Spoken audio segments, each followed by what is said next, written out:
आधी रात राजधानी खाली और मुल्क का सबसे ताकतवर इंसान अपने परिवार के साथ फरार।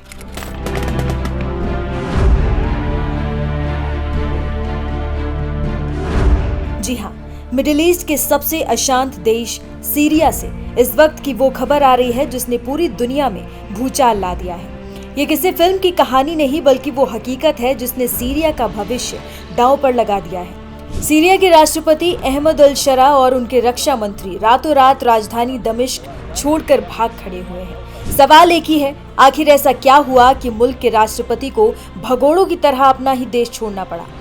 अल मायादीन अखबार ने सरकारी सूत्रों के हवाले से ये दावा करके दुनिया को चौंका दिया कि राष्ट्रपति अल शरा और उनका परिवार दमिश्क से निकलकर इदबिब की तरफ चले गए हैं। इदबिब यानी वो शहर जो तुर्की की सीमा के बेहद करीब है। साफ है, मंजिल तुर्की थी।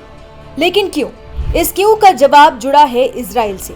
इजराइल के आंतरिक सुरक्षा मंत्री ने खुलेआम ऐलान किया था कि वो राष्ट्रपति अल शरा को एक हमास कमांडर की तरह मार देंगे। ये सिर्फ धमकी नहीं थी। 16 जुलाई को इजराइल ने अल शरा के घर के पास एक मिसाइल अटैक भी किया था। इजराइल की खुफिया एजेंसी मोसाद टारगेट किलिंग के लिए कुख्यात है और अल शरा उनके टॉप टारगेट थे। इस जानलेवा खेल में एंट्री होती है तुर्की की। तुर्की के राष्ट्रपति एर्दोगन अल शरा के करीबी दोस्त माने जाते हैं। उन्होंने ही अल शरा को अमेरिका की टेरर लिस्ट से हटवाने में मदद की थी। जैसे ही इजराइल ने दमिश्क पर हमला किया, तुर्की ने फौरन अल शरा को सलाह दी, राष्ट्रपति भवन खाली कर दो। ये सिर्फ सलाह नहीं, एक चेतावनी भी थी। तुर्की ने इजराइल को बिना लगाम वाला घोड़ा बताते हुए सीरिया को हथियार तक देने की पेशकश कर दी थी। साफ है, तुर्की किसी भी कीमत पर अपने दोस्त को बचाना चाहता था। तो क्या अल शरा का भागना तुर्की के इसी प्लान का हिस्सा था? लेकिन आप सोच रहे होंगे कि आखिर सीरिया में ये बवाल मचा क्यों, जिसे इजराइल ने एक मौके की तरह इस्तेमाल किया। यकीन मानिए, इस अंतर्राष्ट्रीय संकट की जड़ एक बहुत ही मामूली घटना में छिपी है। टेलीग्राफ ब्रिटेन के मुताबिक कहानी शुरू होती है एक सब्जी विक्रेता से। कुछ मिलिशिया के लोगों ने उसे पीटा और उससे 45,000 रुपए छीन लिए। ये छोटी सी लड़ाई देखते ही देखते दो समुदायों ड्रूज और बडोइन के बीच की जंग बन गई।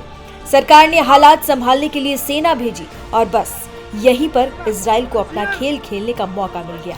उसने सीरियाई सैनिकों पर हमला किया और फिर सीधे राजधानी दमिश्क को निशाना बना लिया।